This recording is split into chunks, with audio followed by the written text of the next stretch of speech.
बिस्मिल्लाहिर्रहमानिर्रहीम, अस्सलाम वालेकुम। आप देख रहे हैं स्मॉल एचडी न्यूज और मैं हूं ईशा रानी। आपको इस टाइम बताते चले, शेर रशीद दोबारा जलवागर हो गए। रिहाई चिले के बाद पहली बार मीडिया से गुफ्तगू की। तमाम पाकिस्तान से दुआ मांगता हूँ। अव्वल तो उम्मीद है कि शाम 4 बजे तक अच्छी रिपोर्ट आ जाएगी। अगर आती है तो अगर मुझसे कोई गुनाह और गलती या कोई गीबत या किसी के खिलाफ बात हुई हो, अल्लाह ताला मेरे इस गुनाह को माफ़ करे और आप भी मुझे माफ़ करें। लेकिन ये हल्के दोनों, अल्लाह के बाद राशिद शफीक अपनी दुकान पे बैठे, उसकी वालदा के बाद उसके वालिद की तबीयत भी बड़ी नाजुक है। दुआ करें ये हफ्ता अल्लाह ताला खैरियत और आफियत का गुजारे।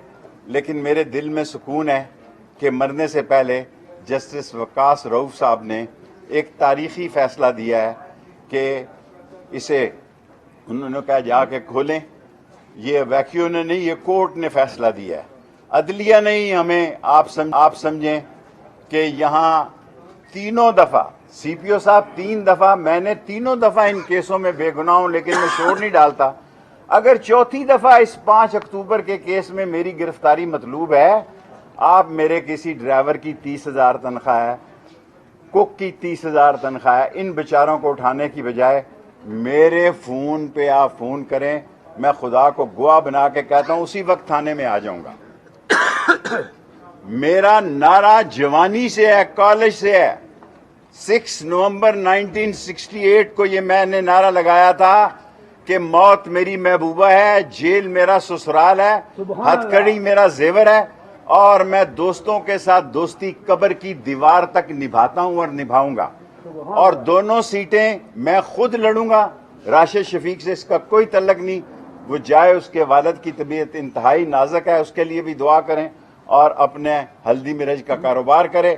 इंशाअल्लाह ताला अल्लाह को मंजूर हुआ तो ये इलेक्शन हम पीडीएम के खिलाफ लड़ेंगे। दोनों सीटें हम पीडीएम के खिलाफ लड़ेंगे। अदलिया ने जितना इंसाफ का अलम बुलंद रखा है और जितना मैं ये बार बार कहते हुए 9 मई जो है वो एक लानती प्रोग्राम था, वो एक लानती गंदा और प्रोगंदा लोगों के किए हुए काम थे। लेकिन एक मैं दिल में दर्द रखता हूं, वो अगर बड़े लोगों से मेरी मुलाकात हुई, आसम मुनीर हमारी शहर की इज्जत हैं, अजीम सिपा सलार हैं और नदीम अंजम हमारी इज्जत है, आन है, शान है, हमें उन पर फख्र है। हमने कल भी फौज के साथ थे, आज भी फौज के साथ हैं, कल भी फौज के साथ। हमने फौज के खिलाफ कभी बात नहीं की। लेकिन अगर हमारी गिरफ्तारी मतलूब हो, आपने हनीफ बेचारे को, कुक को उठा लिया 30,000 रुपये का, आपने इमरान बारीकी को उठा लिया, आपने शाकर को उठा लिया, आपने कमर को उठा लिया, आपने बिलाल को उठा लिया।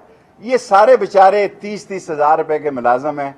आप मुझे फ़ोन करें हाई कोर्ट से, मैं ये तीनों, ये 17 सितंबर से लेके 22 अक्टूबर तक सीपीओ साहब या मैं आपके पास था या चिल्ला काट रहा था। चिल्ला ने मुझे एक नया शेख रशीद बनाया, उन्होंने मेरे साथ कोई ज्यादती नहीं की।